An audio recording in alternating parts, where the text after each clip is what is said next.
For too long we have allowed our religious beliefs to separate God from us, to put God somewhere outside of us. The truth is that God is spirit. God's nature is absolute love. It's absolute good.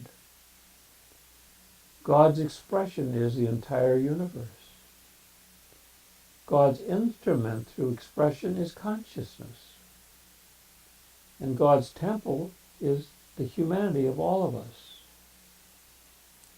God is the very spirit that is resident in every person.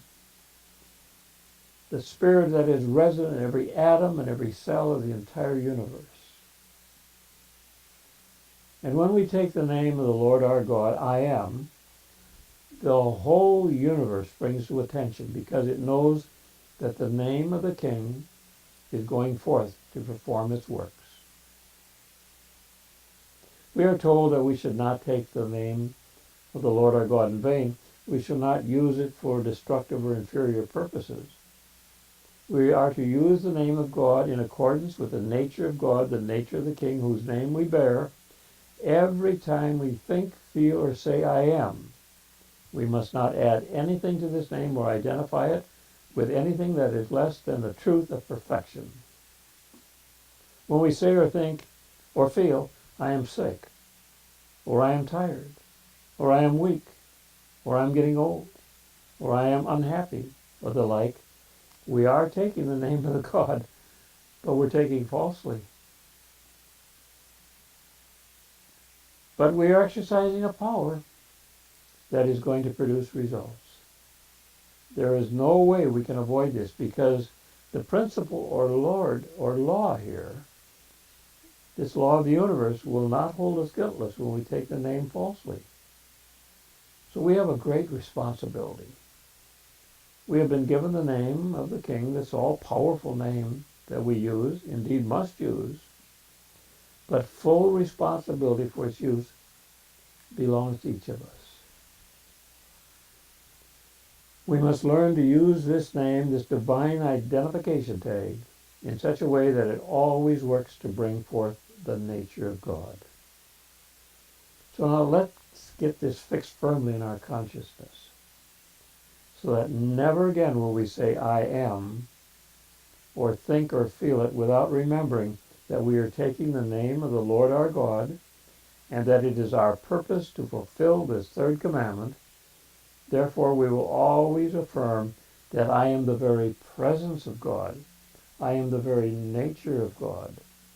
I am wholeness. I am health. I am abundance. I am strength. I am wisdom. I am understanding. I am life. I am love. I am. I am that point at which the light of God becomes the light of the world.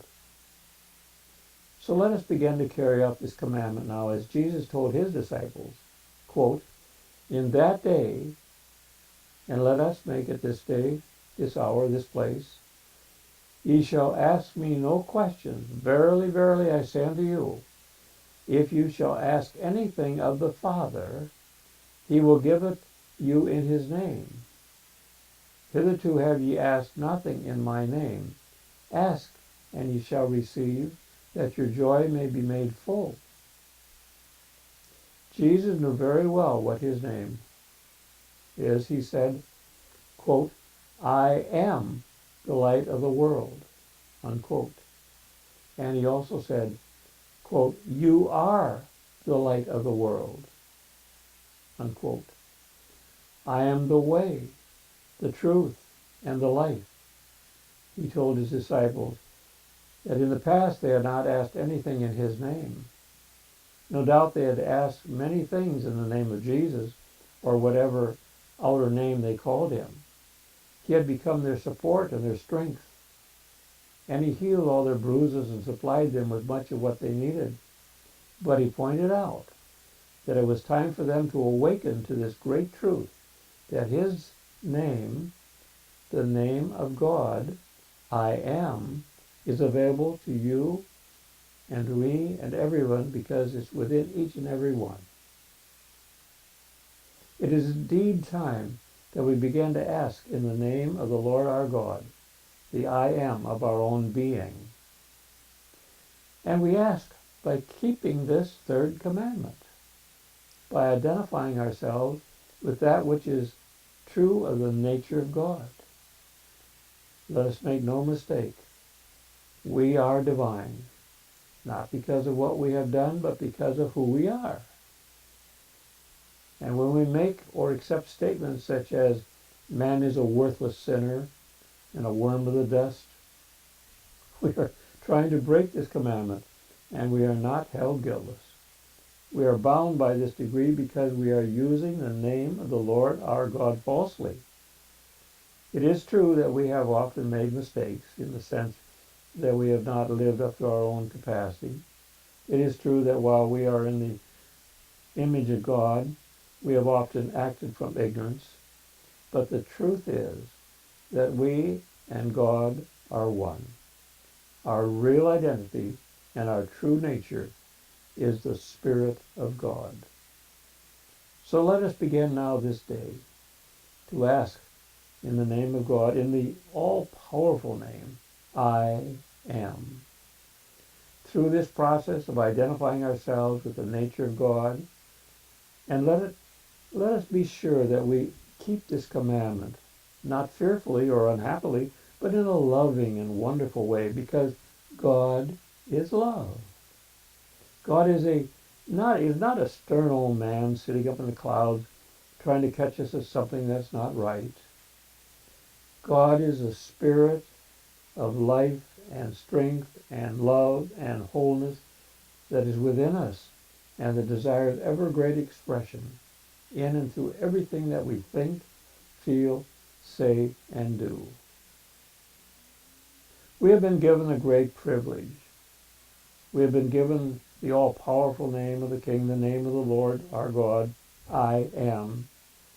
So every time that name, every time that name, every atom and cell in your world springs to attention, waiting expectantly for what is going to follow. So it is wise for you to remember the commandment, thou shalt not take the name of Jehovah thy God in vain, for Jehovah will not hold him guiltless that taketh his name in vain. Most important for all, remember to observe this commandment in the joyous way that Jesus pointed out to his disciples. Formerly you have asked nothing in this name. You have been seeking outside yourself from some outer source. Now ask yourself joyously and confidently in this name, the name of God, I am, in you, in accordance with the nature of God, and you shall receive. The name of the Lord our God is the unchanging identity we have carried around with us throughout eternity. I am. And a little affirmation that I like to use often is, there is one God. I remember that the all-powerful, ever-present name in me is I am. And I take care not to use it in any way that is not in harmony with my true nature.